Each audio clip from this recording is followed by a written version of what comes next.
It's like you're seated at the right hand of motherfucking financial God. And you go and listen to some cocksucker's podcast.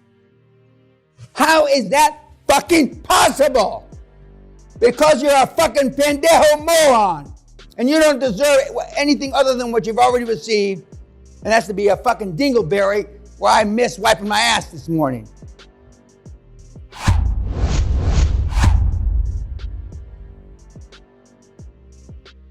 Today, after we get off of the YouTube, we're going to start with building the board, the chairman, and work our way through. We're going to work our way through at least twice and possibly 3 times, depending on the thickness of your lack of comprehension. We didn't used to do it that way.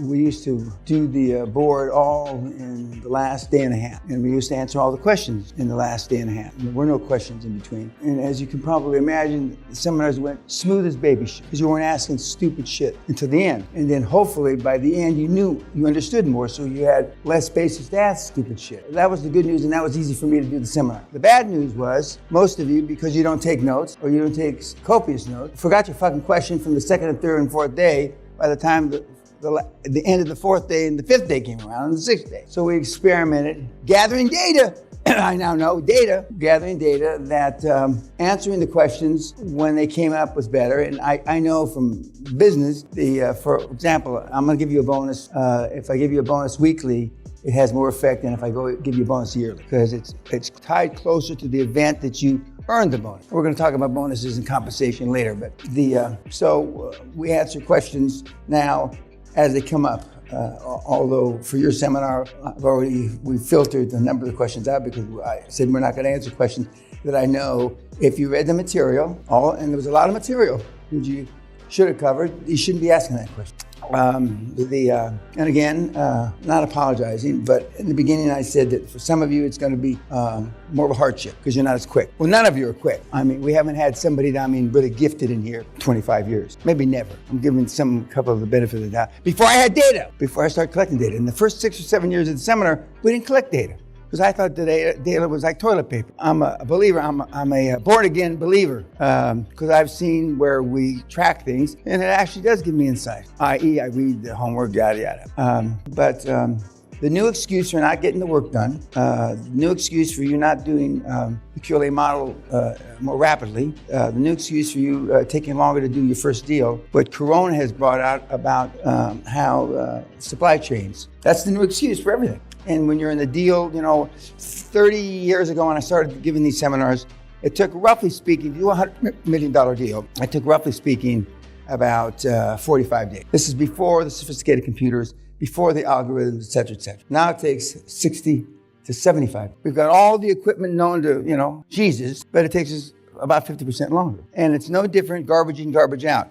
If you don't change the input and you push the send button, you're going to get the same fucking answer time after time after time. Does everybody understand that? Then why does it take us 50% longer? Because we got no huevos now. We've got nobody that wants to step up and make a decision. They're all afraid. Not just in this seminar, the world. Before Corona, Gallup, which is one of the leading poll makers or whatever, did a survey, and 87% of the world's unhappy. 87. I'm surprised it's that low. And that's everybody from Ethiopia to Paris to you name it. 87%. Now, a preponderant of that is Ethiopia, et cetera, where 100% of the people are unhappy. 87% of the people that wake up every morning wish they didn't wake up. That's pretty staggering. And that's you. But the people that you're going to be looking for, and there's only one moving part in the QLA model, and that's a motivated seller, are more unhappy than you. Hard to believe, but true. And we've got reams of data.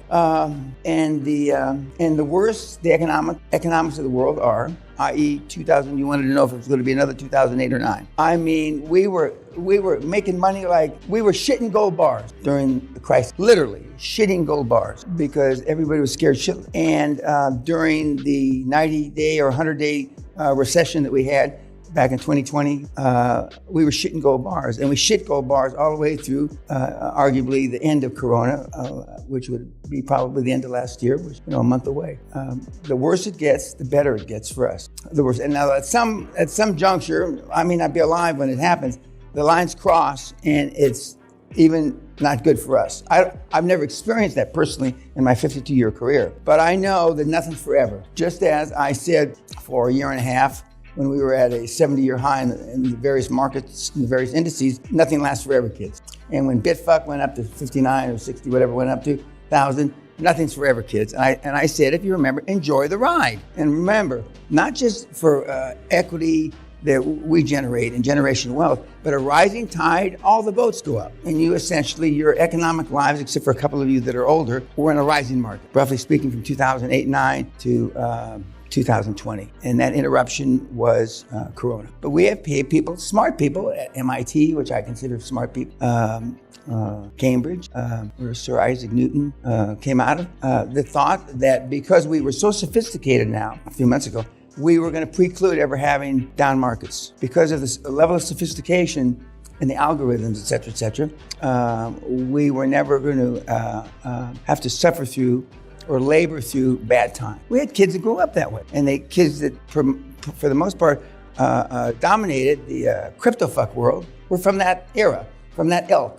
That was their genre. And people like Charlie Munger, who said that Bitfuck was rat poison squared. I'm not sure what that means, but when Charlie utters it, it means something. And a lot of smart people, myself included, although blockchain is the future of the world. That is, blockchain. But that's not crypto fuck, okay? Blockchain, when you differentiate those two things, and of course now we're rallying, everybody says it's going to go to 4 million again. Well, it doesn't matter if Bitcoin went to 4 million. Now, I normally save this for the end, and I showed you the stats vis-a-vis if you use the same Warren Buffett model, you invest all the dividends and all the capital gains back, you got more money than God, okay? Well, just as with Warren Buffett's example, nobody does that. I don't know one white, black, or yellow man that has ever invested all his dividends and all his capital gains back in the deal, so he got a overall blended return on investment. Nobody does that, but it's a great stat. It's a great stat. The closest we've come to are the people that have been at this, 5 or 10 or 20 years, that have rolled up 1, 2, 3, 4, 5 and exited 5 times, and then put their money back in. And remember, I told you this model is like stealing candy from a baby or shooting fish in a barrel. And if you have money, it's the mafia model without a gun, because the real stipulation or the real firm guideline is after a motivated seller, free cash flow has to cover debt service. And sometimes free cash flow, will not cover debt service. And you're 50,000 a month short, or 10,000 a month short, or $1 million a month short, depending on how much money you have. And then you can step up like a superhero and connect that dot, and it's even better. The rates of return are even more significant, notwithstanding you have money in the deal. And right now we're in the prognosticators, which I tried to stay up a little later last night to think. I wanted to hear what the bullshit artists, the moving heads, on BBC and Al Jazeera and CNN and CNBC were saying, and it was they were full of the same bullshit as normal, but the people are jumping back on the Bitfuck wagon, and they're talking about a bottom, and I'm not here to talk about that. I don't want to give a shit that's a bottom, but there's something that is really, it's hard for the kids to distinguish. Even though I make fun of your 401ks in America or your pension plans or whatever you have them, because they don't amount to shit. 67 or 69%, again, Gallup, of people that don't retire with enough money to live the way they want to live. So call it 2. So you work 25, 30, 40 years, and what do you got? Fuck all. The days of you working 30, 40 years for AT&T or whoever, getting a pension and getting a gold watch, not as nice as this platinum watch, are over. And that's why they've given the ownership and the responsibility and the accountability back to the employee to manage his own pension fund, because the pension fund results were shit. So that happened about 20, 25 years ago. And so now we are where we are, and not everybody, but it's the civilized West, as it's called, the employees are responsible for their own retirement, except if you're Asian, and then you're going to take care of your parents because that's how they trained. You're their pension plan, and that's wrong on so many levels. I could speak a year, of course, on how wrong that is, but it's still there, and I'm not going to change it. And one of the things I learned many, many years ago, and it's one of the mantras, is don't waste time on things you can't change. And so I'm not going to change the Asian culture that's lasted 50, 80, 100,000 years. So continue to take care of your parents. That's cool. But we're at a different kind of juncture. And he asked me if it was going to be like the 2008 and 9 collapse. And I said, no, it's going to be different. It's going to be different. And I told you the only way around that collapse is for us to debase the money. And for every dollar you've got, for every euro you've got, for every Swiss franc you've got, they cut them in half. You go to bed Friday night, and on Monday morning, they'll probably have a bank holiday unannounced Monday, and Tuesday the bank's open, and everybody's money's worth 50% less. It will actually take about a 42 or 43% debasement of currency worldwide to get rid of all the deficits in the world. That's a hell of a note, but it's never going to happen, so don't worry about it. So don't worry about things that, it's not going to happen. No president, no prime minister, no anybody that's ever elected in office, myself included, when I get elected, is going to do that, because he'll be a one-term person, and nobody wants that legacy. They're interested in building their libraries, et cetera, and collecting money, various philanthropic organizations that they represent. So since that's not going to happen, we're going to live with a deficit until everything implodes. And we get to the Mad Max, which is coming just like I took a shower and brushed my teeth this morning. Mad Max is coming. When you take what you want and shoot them down on the street like dogs. I wish I was 25 years old, so I'd have 50 years to live into that, but I'm not. I'm 77, but that is my environment. I was born 200 or 300 years too late. I am going to reinstitute, I'm not sure I'll get the votes, dueling in Parliament. Pistols or swords, asshole. I'll meet you in the main square at sunrise. And we'll get a lot of shit done a lot quicker. I am a world-class shot, and I guess I could learn defense, and that's the way we're going. This model will work then, pistols or swords. The Medellin drug cartel doesn't come here because my model doesn't work. But the question is, and I started to look at some homework this morning, is whether you can do it. That's the question, and that's the fear you have. And that's the basis of your questions and the basis of all the questions we've listened to so far on the webinar. You can hear the fear in their voice. I don't have 1,000 people that will get up here and tell you how it worked, but I certainly have 300 or 400 at this juncture. I have thousands that have made it work, but whether they'll talk to you, that's a whole other thing. That's why that only represents about 20% of the Hall of Fame, because their fear is that you're competition. I know you're not competition, but their fear is that you are competition. So the question starting today, I mentioned late yesterday afternoon, how does this affect me and how do I take direct action for what I'm doing? Many of you in this room still have not picked an industry. The reason I give you all that shit to read and all that time is so you have an industry by the time you fucking get it. Only 2 or 3 of you have, but that's how you've lived your life. You have not run towards the gunfire and killed everything in front of you. You've kept your head down, stay out of trouble. When I went to school the first day, when I was 5 years and a few months, my mother walked me not right up to school because she didn't want to embarrass me. So in my neighborhood, that's your mom walking you to school. So a couple blocks where she could look through the trees of the little park that's next to the school to make sure I got in the building. And she says, keep your head down, stay out of trouble, don't ask questions, okay? Of course, I didn't do any of that. And when I had my reminiscent walking through hell with Sally a few months ago, when I busted this guy, put this guy's eyeballs out, I busted his, it was like memory lane. And when I go back to Los Angeles in a couple months, and we're gonna go back, and I'm gonna see what else I can do for the grammar school. But as soon as I found out Marilyn Monroe went to my grammar school, I was as happy as fucking there. I only wish that she wasn't 19 years ahead of me. I would have fucked that where she breathes. I used to go around, little girls used to wear training bras. I don't know if they still do. When they had training bras, and I used to be around undoing their training bras. I did all kind of shit when I'm 7, 8, 9 years old. Just imagine Marilyn Monroe. I would have convinced her not to kill herself. Now see, that's how I think. Just like when I asked Gina LaBridget out on her 50th birthday. I've always run towards the gunfire. I've never shied away.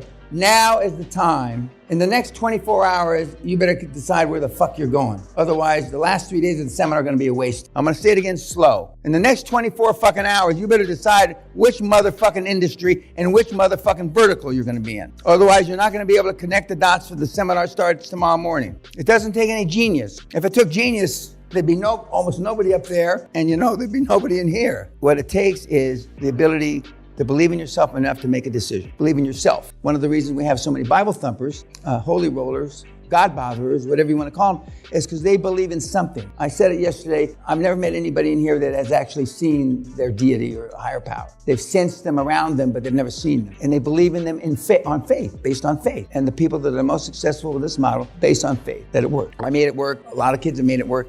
But the question still is, can you make it work? And the answer is yes. I'm the only guy that's done this on the planet, created. And I've been doing it 30 years, almost. We have countless case studies, if you will. I don't like to use that, but case studies. But just because Gabriel can do it doesn't mean you can do it, does it? No. Just because Marcus Bauer your namesake. It doesn't mean you can do it. And you know that. And I know that you know that I know it. And that's the fear. And once you overcome that, even before you do your first deal is really the cement, okay? It's like, when I first started giving seminars, there was a guru too that had read 700 books, supposedly. And at that time, I had done about 700 or 800 and been involved in 700 or 800 transactions. And what would you rather do?